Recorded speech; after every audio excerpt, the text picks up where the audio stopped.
welcome to Dance Geek, it's Claire. Now today's video is going to be another really different departure for me, same as last week's costume try on, which by the way, if you haven't watched it, go and watch it because it's lots of fun. And thank you so much to everyone for the really positive, fun feedback. I'm glad you all enjoyed it. So today is the most requested video I've had, and I wanted to do this video from the start of Dance Geek, from when I had the first idea for it, but I thought it wouldn't be something people would be interested in watching. But it has been the most requested video, and that's editing music. I'm really lucky. My dad is a sound technician, and he works mostly in live performance. So we're not talking like, he's not a muso who works with recording artists. He doesn't work in a recording studio. He's a live sound technician, but that means that he works with a lot of community groups and schools, and he has to do editing quite a bit for their shows. So he taught me how to do it, and it's been a lifesaver. So I'm going to give you guys some tips and go through putting together a track for dance comps. Now, I'm not using a piece that is like a current jazz or hip hop or anything like that. I'm doing classical because the music it's royalty free, basically. It's easier for me to use on this YouTube platform. I'm also not going to be going through sourcing the music and the tracks. I will, partial disclosure, I do get a lot of my music from YouTube, but I'm not going to go for legal reasons, I suppose. I'm not going to go into how I get those tracks, but you can convert a YouTube video into an audio file and then use it in your dances. I don't really know the legalities on how that affects your APRA and AMCOS and whatever it is in your country, licensing and rights and things like that. So that's why I'm not going to go into sourcing the music. That's kind of something that you need to check the legalities of yourself. Anyway, I am also not going to go into, like remixes. That's not what I'm doing here. What we're doing is, if you wanted to do a medley, for example, this would be really helpful for that. If you wanted to mix several pieces of music together, so use this piece, then this piece, then this piece, this will be helpful for that. If you want to speed something up, slow it down, that kind of thing, that's something they're the things we're going to go over in this tutorial. I'm using the program Audacity. It can be downloaded for free online, and I'll leave a link in the description for you. And the reason I'm using this for the tutorial is because this is the program I use. Simple as that. I'm not an expert in this. I don't claim to be an expert in this. There are lots of other music programs. My favorite is actually SoundForge, but when I switched to Mac, I can't use SoundForge because SoundForge don't support Macs, which is a disappointment. Please, SoundForge, please. But I do have another laptop that is PC, so Windows, so I'll hopefully get a SoundForge for PC up later down the track. But at the moment, we're using Audacity. My stomach is grumbling. We're using Audacity. I'm working on a Mac, but your computer should, it's basically you're just using mouse, boom, boom, whatever. All right, so let's get into music editing 101. Going over some useful features in Audacity. These are the ones that I use. That's my Baba Charlie on my desktop. Okay, so we open the icon for Audacity and it brings you to a blank workbook. This is your project, and this workspace here is where all of your tracks will lay down. What have we got down here? This frequency sample rate, not going to get into it. Just make sure it's set at 44/100. Your running time and length. This gives you the length of the full track, but you can also find the length of certain sections. Your levels here. This will be mostly important towards the end. We'll go over that later. Zoom in and zoom out tools I use a lot, as well as cut, copy, paste. Those 5 tools I use heaps, and we will be using them a lot in this tutorial. Playback controls, as well as record, we will use a fair bit. Okay, now we've got the tools. Now I only use 3 of these tools. I use the selection tool, which is this one here, looks like a cursor. Don't use that one. I use the multi tool, that gives you this one here, the time shift, the multi-tool gives you time shift and a few of the other ones and the cursor at the same time. So now moving into the menus, effects. So you've got amplify, I use that quite a bit, good to level things out. Change of tempo, don't use the change of speed because that will actually change the pitch unless that's what you want to do. But I tend to use change of tempo if I want to change the speed. And then we have fade in and fade out. That's a really useful tool when splicing tracks together, you might find. The leveler is really good to get, especially if you're using lots of different sources. Under view, there's two options I want to talk about. The first is show clipping. Clipping is when the sound is exceeding a certain set level, and that will make your sound really distorted in playback. So you want to make sure this is ticked. The other one is up here, we've got all of our little tools that we went through before, all the little buttons and things. If you can't see something, it's like you're like, oh, where is that? Go into view, and you'll find all the way down the bottom toolbars. These here are all the little groups of tools that you can use. Now, if you can't find something, it's probably because it's deselected and not showing. So this is standard in any kind of software package. Most of them do this. Yeah, so you can move all of these around if you want to as well. You can use this little duva at the side. I don't know what it's called, but yeah, and you just slide them around the screen. They'll sit in different areas just to make it easier and more user-friendly for you. But this is how I have it set up because that's the way it was when my dad loaded it for me, really. Yeah, so we'll see here, this is what will look like. So the selection down the bottom, selection toolbar has just disappeared because I've deselected it. So if when I was talking about that, you can't find it, go into view toolbars and just see if it's ticked or not. Pretty standard. You can move it up the top if you want. Kind of easy. So how do you get the audio into Audacity to edit? The first method we're going to go over is drag and drop. This is really good if you use a Mac, like I do. You just open your Finder, literally find the file that you want. Then you drag it into the workspace, drop it, so unclick, and there it is.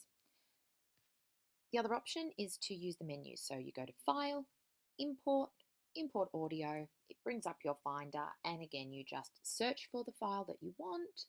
Once you found it, click on it and it will load. So now we're going to actually look at our sound, look at the audio. These sound waves, these blue lines, that is the visual representation of your audio. Now you'll see here we have two tracks that are made up as one. That's because we're working in stereo. So 2 levels equals stereo. The top is the left, the bottom is the right.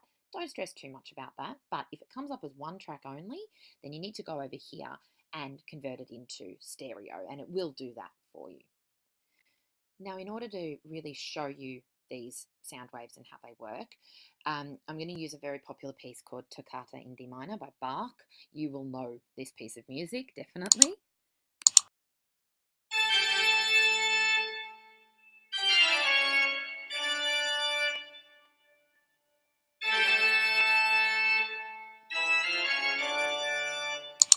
Okay, so you know that piece.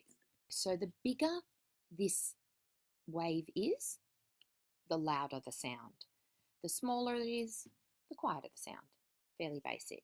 But in order to get a really, really good view of this, we want to really zoom in on it. So I'm going to get my selection tool up here. I'm going to pop my cursor in on this big bit here, and then I'm going to go over and zoom in on it.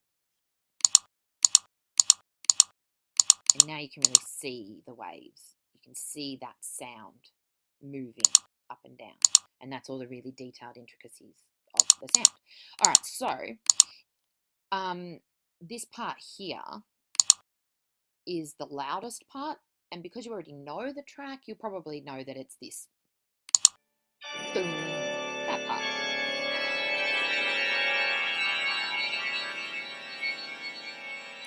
Now, if I wanted to stop or cut it just after that, so just say I wanted to use this little piece as the introduction of a villainous character, because it's great for that purpose, then I want it after that, boom. We can see here, this is it fading out. That's what it looks like when it fades out. And one of the basic rules of editing and splicing your tracks together is you want to try and make any cut. If you can, try to make the cut in silence, in a part of the music that is silent. Now, you might think in some of the more complex, overly produced, lots of instruments, lots of sound, in those sorts of tracks, finding silence is near impossible. But the more you zoom in on it, the more you can find the details of the track. The silence is the visual representation. Sorry about that. The visual representation of silence in this is a straight horizontal line. The waves, the sound moves up and down, and the silence is this center line straight. I don't know what it's actually called, but yeah. So what we're going to do is zoom, zoom, zoom, zoom, keep zooming. I just want to show you the sound. Keep zooming until the sound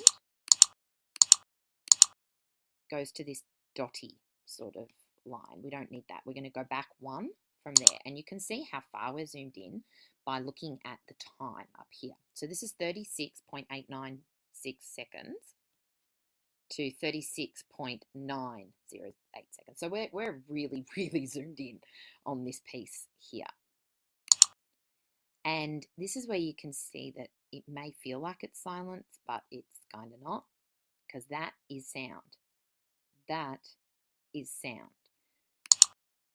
And what I'm going to do is I'm going to highlight this. So I've just clicked and selected this section. I'm going to press play and you'll hear that sound. I'll try it again. Okay, it's a little click and it's only tiny. But once you get into a big theatre and your sound and your audio tracks are being played through quality sound systems and big sound systems that are powerful, that little click becomes quite noticeable. So if you can make your edit on a silence, you avoid having those little clunk type sounds in things. Okay, so I've found my little piece of silence here. I've clicked my cursor in, and just to check, I'm going to zoom out to here. Now, I think I might actually take it further over, so I'm going to go right up as close to this next piece of sound as possible. So I'm going to zoom back in and make sure, and this is where you see, you can start to see these little bits of sound popping up that before you were like, oh, didn't know that was there. Zooming in. Yep, this is where the sound is starting again. Move it over. Go back one because we don't want the dotty bit, and I'm pretty happy with where that is. Okay. Now to check it, I want to make sure we don't end on a clunk or end on any kind of tiny bit of sound. So I'm going to go back a bit by selecting it. It will only play this amount here.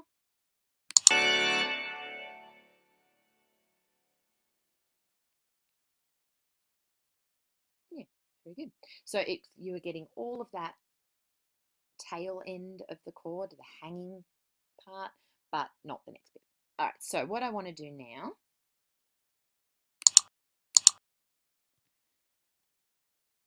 I want to select all of that first bit. We want to keep that. I'm not going to, for this particular example, I'm not going to use any of this. So you can either select all of this part, or you can do what I'm about to do, which is a really big thing, but I'm going to just drag out for all of the rest of it. I don't want any of that. I'm going to click the cut tool up here, and there you go. It's gone. So now I've only got my little intro here. Okay. Now, talking about that, finding that silence, you can see here that we've got silence at the start. Now, if we're using this as the entrance for a villain, we want that sound to come in straight away. If this is the start of a routine or a cue, you want to remove as much silence at the start as possible so that when the audio person hits play, your music plays. There's no delay whatsoever. So we're going to go in again, put our cursor where we think there's no sound, zoom in, get it right in close. So this is queuing up our sound. Back one. Okay. I'm happy with where that is. Really another one you can do if you want to check. Go from where you think you've found the right spot, go back, select all of that, and we're going to play it and just make sure there's no sound. Now I'm going to turn my volume up so that I can really hear it. Okay, so there was a little bit of sound there, but it's just that ambient sound. So I'm happy to cut that out. So now when we press play, that sound will come in. So we've got and enter the villain.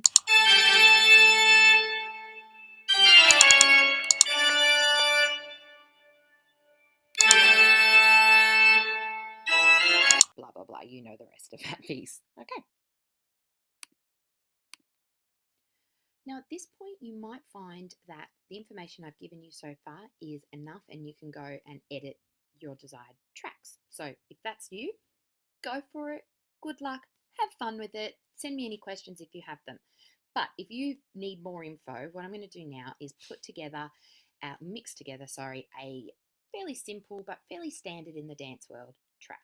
So we've got our Toccata intro here. Okay.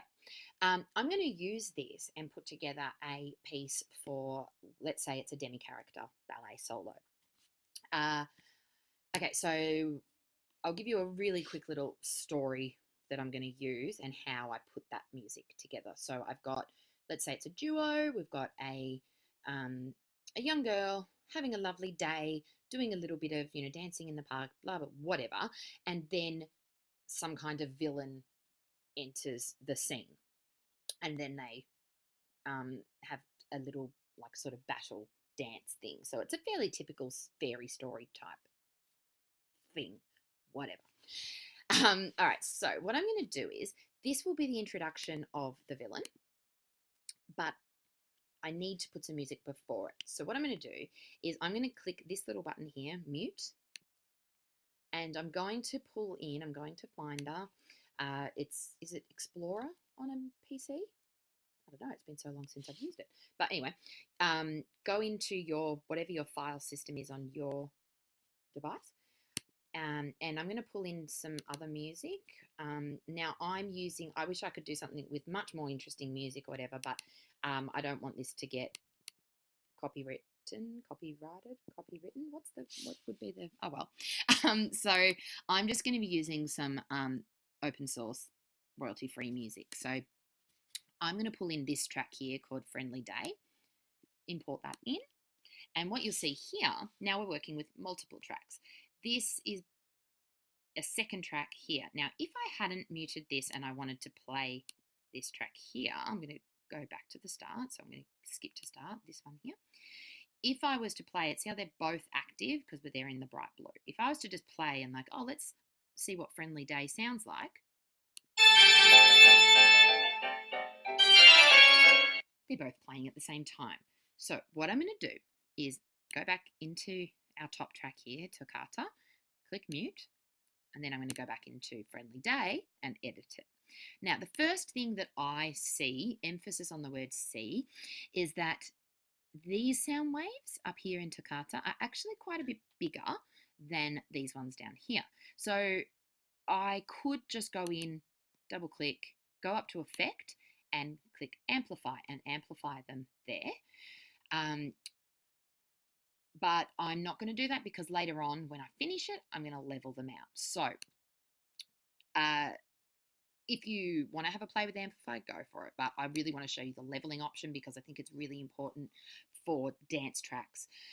Because when you're using these different tracks from different sources, their levels are all over the place. And when you hear that coming back from your computer speakers, it's not necessarily going to be obvious. But once that's in those big, powerful speakers at a theatre, it's obvious. Your level goes up and then it goes down and you can't hear it. And it's just, look, the leveling tool will even it out as much as possible. So I really want to show you that. All right, so we can see here already, I'm going to zoom in though, but you can see here at the start of Friendly Day that it's got all that nothing, all that silence. So we're going to zoom in.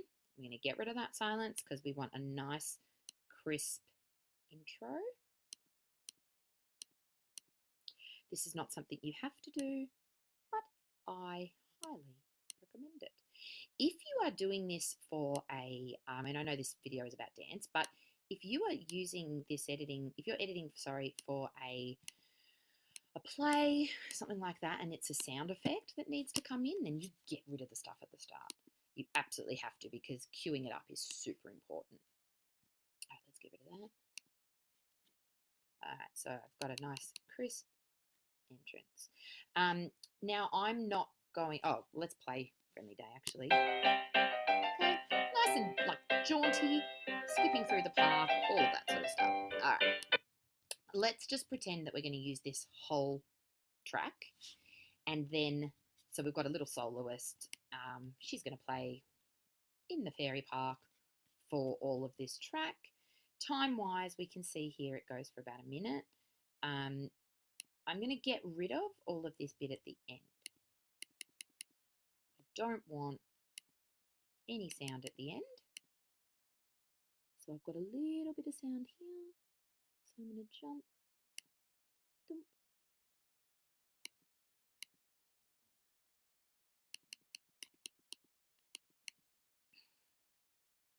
And select all of that. Cut. Easy. Now what I want to do is I want, as soon as this finishes, I want Toccata to come in. So what I'm going to do is go up here to the time shift tool here. The arrow's pointing horizontally either way. And I'm going to go up to my top track. Whoops, I'll bring this over. Okay, I'm going to start at the top track up here, so Toccata. And I'm going to use this tool, select it, push it over, and I'm pushing to the right, and it will lock in if there's a line ending, basically, like a marker. And it's put it exactly there at the end of that. Now, because I don't have any silence at the end of this Friendly Day track down here, or at the start of Toccata, what will happen is it will just come straight in.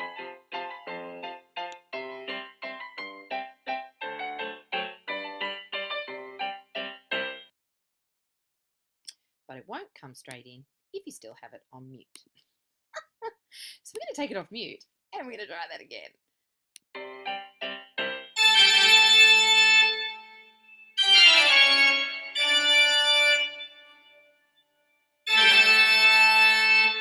Okay.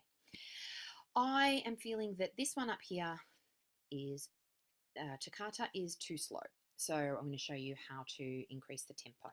Now, at the moment, I can't select anything because I'm not on my selection tool. I'm on my time shift tool. So I'm going to go to multi-tool, and things get a little bit different here, but all good. This will allow me to do selection and time shift without having to click back and forward between there. So I want this just to be faster. So I'm going to go up to Effect. So I've selected that. Go up to Effect. Click Change Tempo. Now remember I said don't click Change Speed because it will change the pitch as well, which basically means you're going to end up with that chipmunk sound thing. Go to Change Tempo, and it tells you here, change tempo without changing pitch. Percentage change. So this is a percentage of the original. You can go into beats per minute and do it that way if you know how to do it, or you can change your length. So that's a really, really good trick. If you've got a piece that say your limit is 3 minutes and your piece is 3 minutes 10, what you could do is go into length and change it from the original length to 3 minutes, and it'll slow it down. It'll speed it up so that your time drops down to within your time limit. And hopefully, if it's a little bit like that, it won't make it a big enough difference to the dancers performing it. It's not like they're going to be speedy, speedy, speedy. But that's where you could use that if you just want to trim off a little bit of time. But we're going to use the percentage. That's what I tend to use the most. So I'm just going to be using a bit of trial and error here. I do want it to be quite a bit faster than that. So I'm going to go with 20%, and we're going to just click Preview.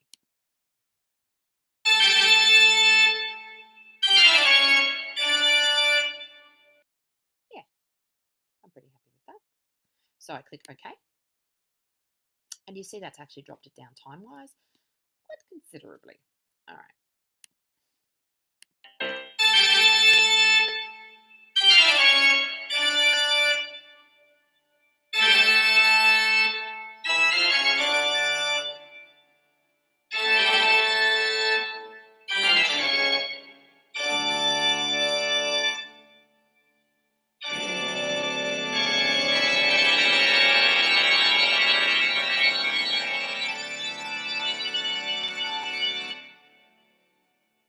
Cool. All right, so now we're going to move into this battle part of the dance. This is where we're going to find out that our young girl has, let's say she's a fairy or she has magic powers, she's a witch, whatever. So we're going to go in, I've got a sound effects file, SFX, twinkling idea, accent with upscale. All right, I'm going to drag this in here. Now you'll see it's created a third track. And again, if I was to play, it would play at exactly the same time because this here is our timeline. I probably should have mentioned that in the basics and overall, but you know, you get it.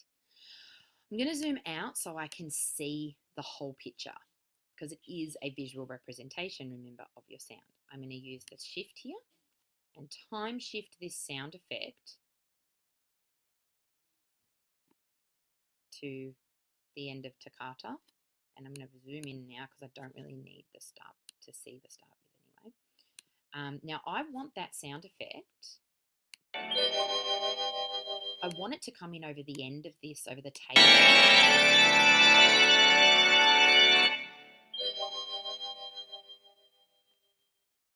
Nice. Now I'm going to show you what I call editing to counts. This is a very common technique that a lot of dance teachers will probably use, where you might just want to take out the verse of a song, so you might want the chorus to play twice. All right, so we're going to put in the final piece of our track. And in this one, what we're going to be doing is editing out a section of one track, of one piece of music, but trying to make it sound smooth and natural, basically, as natural as produced music can. All right, so I'm going to drag in a new track. So this is the battle of our demi-character piece, where our young magical girl and our evil witch, let's say she is, are going to battle. All right, so we've put this in. This piece is called Iron Horse, I think, is it? Sure, let's go with that. Okay, I'm going to go into Selection Tool.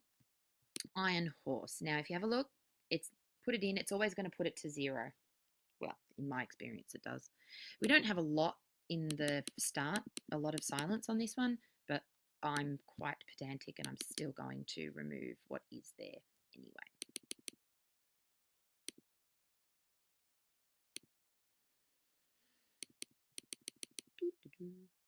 Select the silence, cut it out, go into our Move tool. I'm going to zoom out so I can see the whole picture because I want this piece to come in on the tail here. Now, at the moment that's overlapping, so I want to make sure it's coming in during the fade down, or the fade out, sorry, of this piece. Oh, no, don't do that. All right. I'm just going to play and check that. So go back into selector and I want to go just a bit before the spell.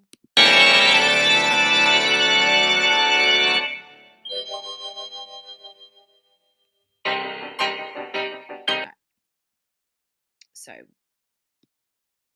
that could be a smoother transition, but we're not going to bother with that right now.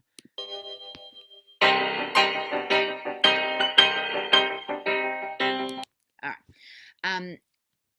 Just so that this isn't the longest tutorial in the world, and just the second longest really, I'm going to make this last bit like only about 20 seconds. So just say we've got lots and lots happening.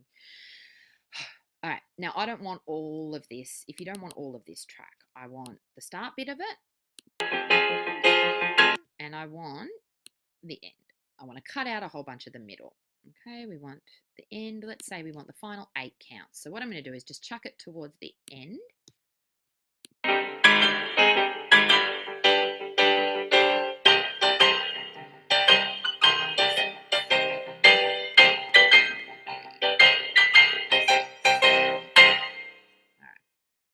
So I was counting that as it was playing, and I was looking at the sound waves.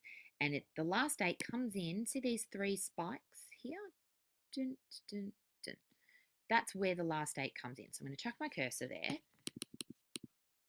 I'm going to zoom in and make sure that I'm right on that beat there. We're just going to check this before we make it very precise. We're just going to check it. So this is actually an 8 count. This beat here, you can hear it, or it's an and. So if you hear this, it goes, I'm going to turn it down so you can hear me as well, but it goes and 1, 2, 3. So I want to get rid of that and. So this is the and. We're going to check it.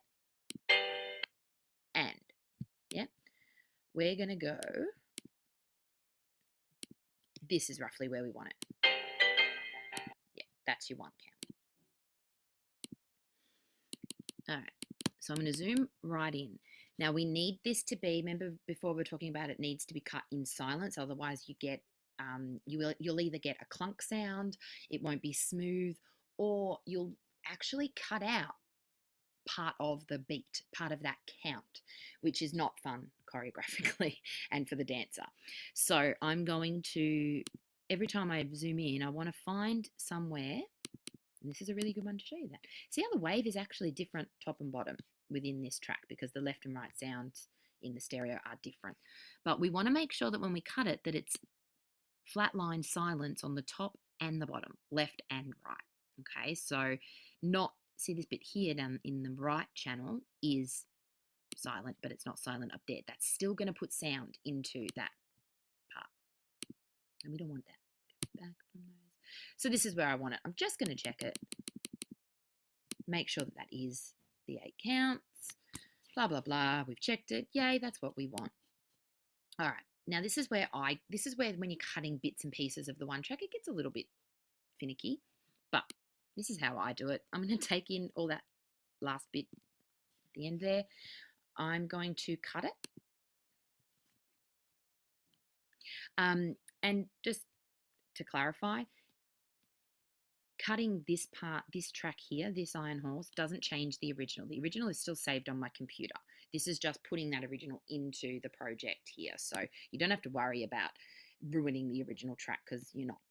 All right, I'm going to paste. So I'm clicking out of any of the tracks that are there and I'm going to paste. Alternatively, you can actually paste into an existing track if you wanted. If I wanted that to go straight in here, I'd just click my cursor in there and click paste, and it would paste that little bit in there. But I don't want to do that, so I'm going to go edit, undo. Cool. All right. Where I want to paste it is down here where it went. Okay, so it's pasted, it's made another track. This is when Audacity becomes a little bit complicated. I'm going to embiggen the window. Bit of a Simpsons reference there for you. Yeah, because you're working with all these multiple tracks up and down. But let's zoom, zoom, zoom. Go into our time shift. And I'm going to pushy, pushy, pushy. Oh, no, I'm not going to do that yet. Sorry. No time shift. All right, so I still need this start bit. So I'm just going to have 16 counts. No, 3 lots of 8. So I have 4 lots of 8 at the end here because even in an example, it's going to annoy me if it's not easy to dance to. You know what? You can see here where this pattern, the pattern changes and gets smaller. So that's probably a good place to. You'll know your music. You'll know when you want it to cut.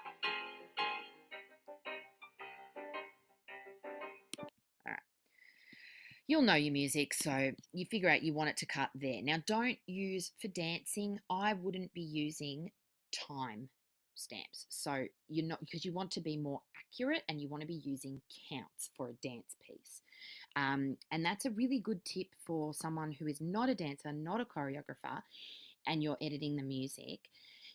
The timestamp is never going to be accurate enough for dance. So they need to be using counts.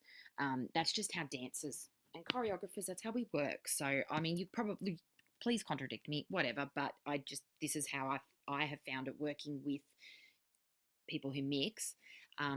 This is just an easier way for dancers to do it. So I want it to cut, I think, about here. Let's just take that back.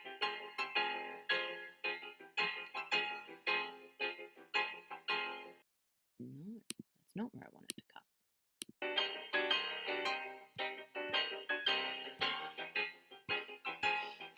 Five, six, 7, 8, 1.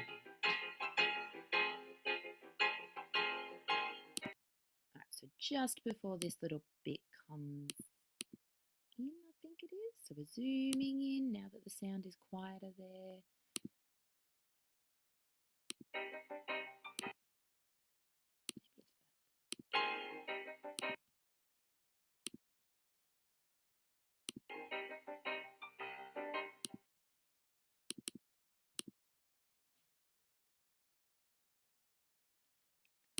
Sometimes you're really lucky and you can actually see the beats. 1, 2, 3, 4, 5, 6, 7. You can actually count them that way.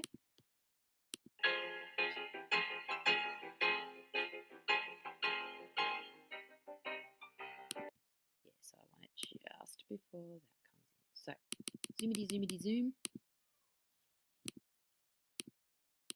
As small as you can get it before those dots.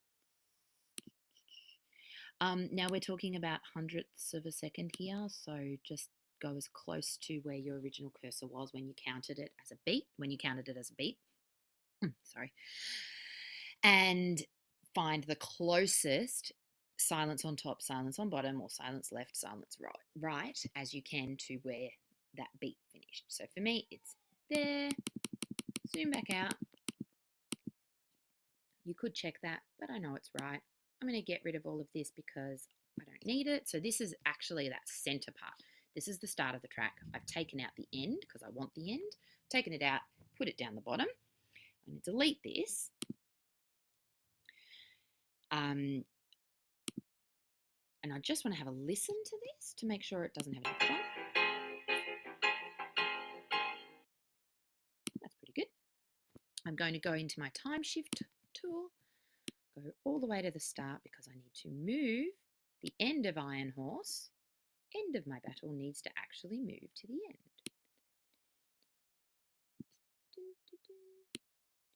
Why don't you work? Didn't have the cursor in the right spot. And I want it right on the end. So see how that yellow line has come up? That gives you you'll feel it when you're moving it along. I know that sounds weird because it's a computer, you can't feel it, but you will. You'll get what I mean. And it sort of like stops you you can keep moving it if you want, but I want it right on that. And then I'm going to listen to it.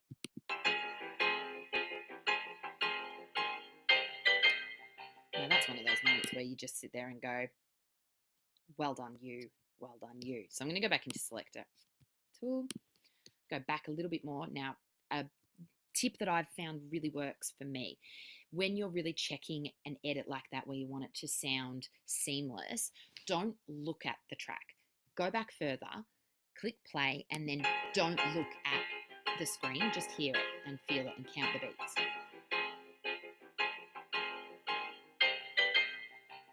And if you can if you're not really alerted to the fact that there was an edit there, if you don't have this like kind of clunkiness, if you haven't lost a beat or one of your counts, then you know, yay, you've done it. All right, so what I've got here now is, according to this, the track goes for 2 minutes and 39 seconds. Now, that's not actually accurate. I mean, it's accurate for the track, but this bit at the end here is actually silence, so I don't need that. So I'm going to remove that so that I don't get into trouble with time lengths at comps. I'm going to find my moment of silence.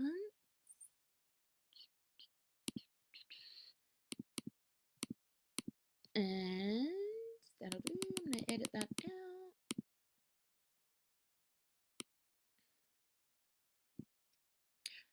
You can see where I put my cursor. That's your selection start. If you go down to your selection down here, it's now telling you that it's that selection where the cursor was at 2 minutes and 35 seconds. And the length of it is 3 seconds, 0.7. So it's taking out, that could be the difference between losing points and or being disqualified, really. So get rid of that. Boom, boom, boom. All right, now we've got all of our tracks in there. We're very happy. Definitely go through it, check it.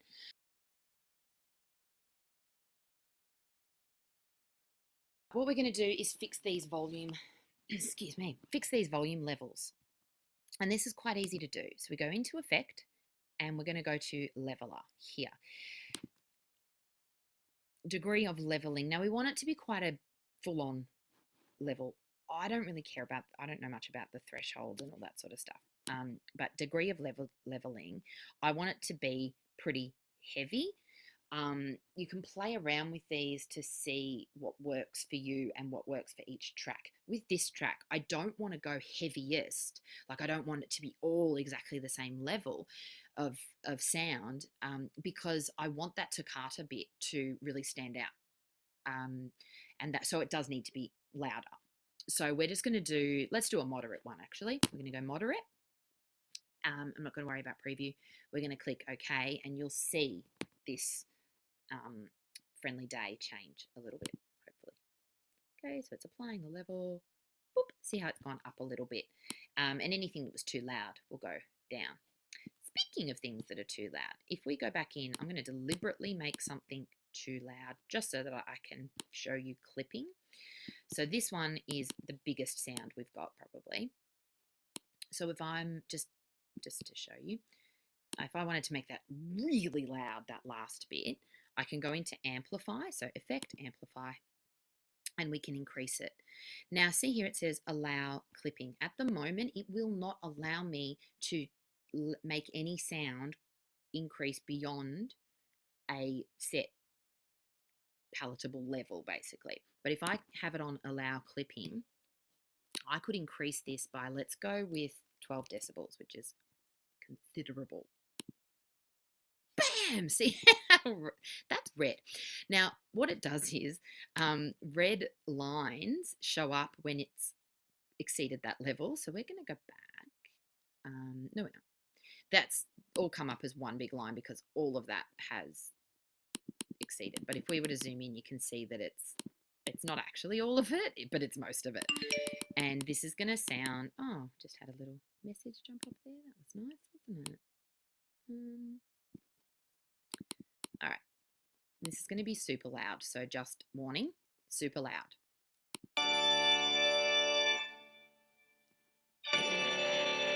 Okay, can you hear the distortion there? That's clipping. And we can see up here, we've got a red line. Once that red line comes in up here, you've got clipping, all right? So if we were to go back in on our effects and go to leveler and do our moderate level, and it's got its set threshold or whatever, and click OK, it should... Okay, so what it's done is this is still much louder than it was originally, but it has brought it back down to a point where it's not actually clipping.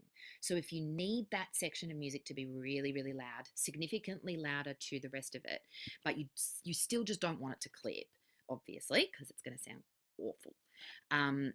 You can get distortion using different effects in here. If you want distortion as an effect, you can use some of these effects in here. Clipping distortion will damage ears and speakers and things like that. It's not good. So if we hit play, it's still not good, but it's not actually going to damage anything. But I don't like all of that. I don't like that I've done that. I'm going to undo the levels and I'm going to undo amplify, and now we've got our normal sound again. Okay, so remember, have a play, undo, Edit undo is your friend. Okay.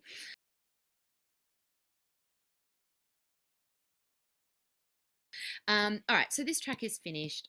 I'm going to save it, file, save project as. So this whole project is going to be saved.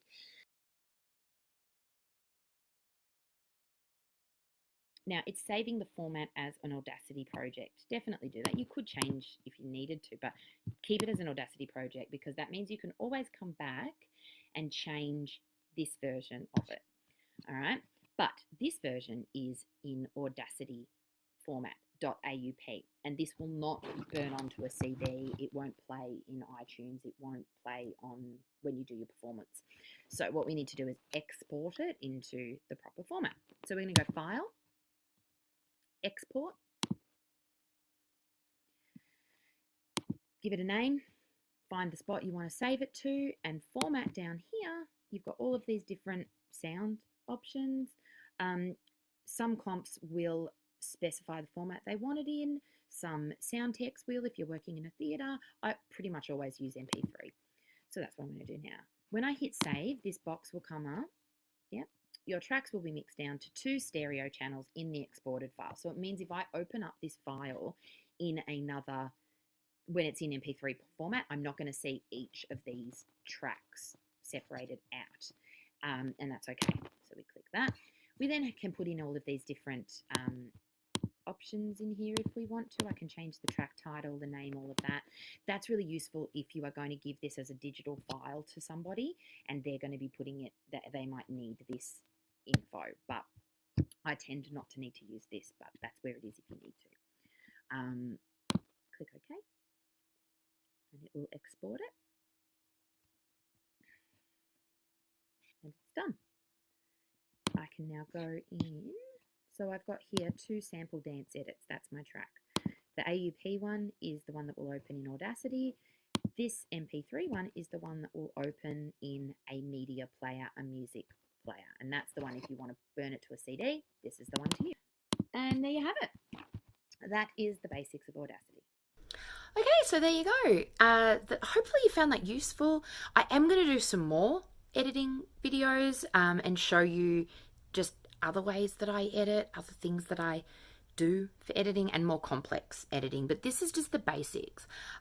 What I really, really recommend you do is the same thing I recommend whenever I used to actually work in IT training. So bizarre. But yeah, I was an IT trainer and I trained systems for big corporations. And my main thing was always to say to people, don't be scared of technology. Don't be scared of programs. Have fun with them and play with them. Set yourself some time and just click and see. Click on a feature, see what it can do. Your best friend is undo. Edit, undo. Go to the edit menu, click undo. Boom, gone. It's all good. So dance teachers, choreographers, if you can do this yourself for the majority of your work, it gives you so much more ownership over it and so much more, it just opens up a world creatively to you. It will stop you from having to just pick a piece of music and choreograph to that. All of a sudden, you can put your own arrangements together and it's like this whole creative door opens up onto a new world. And it's lots of fun. It's lots of fun. So I highly recommend just have a play with it and see what you come up with. If you want to share any tracks with me, best way, like if you're like, oh, can you listen to this? Even if it's just you want me to say how great it is, because I will say that. Because when you splice together things and it's like on this perfect beat and it's smooth transition and all of that, there's this sense of pride and you're just like, oh God, that's good. And you make a double chin apparently. So by all means, share it with me through like Dropbox or Google Drive is a really good way to do it. Because these audio tracks are fairly big. They won't necessarily email through very well. But if you have any questions, if you need a little bit of help, let me know and I'll see what I can do to help you. But like I said, I'm not an expert in this. So there are things that are probably going to be beyond my knowledge and understanding of these programs. But by all means, ask questions and I'll see if I can answer them. Anyway, thanks for watching. If you watched all of this video, which was very long, and you liked it, I'm assuming you liked it and you found it useful, please give it a thumbs up. This is free content. This is free information. So as payment, please give it a thumbs up because that does help my channel in the long run. If you didn't like it and you watched the whole thing, what is wrong with you? By all means, hit the thumbs down because YouTube Analytics sees it the same way and you're entitled to your own opinion, darling. Either way, please hit the subscribe button and the notification bell so you get updated on my very random schedule of uploads. And thank you for supporting Dance Geek. See you later.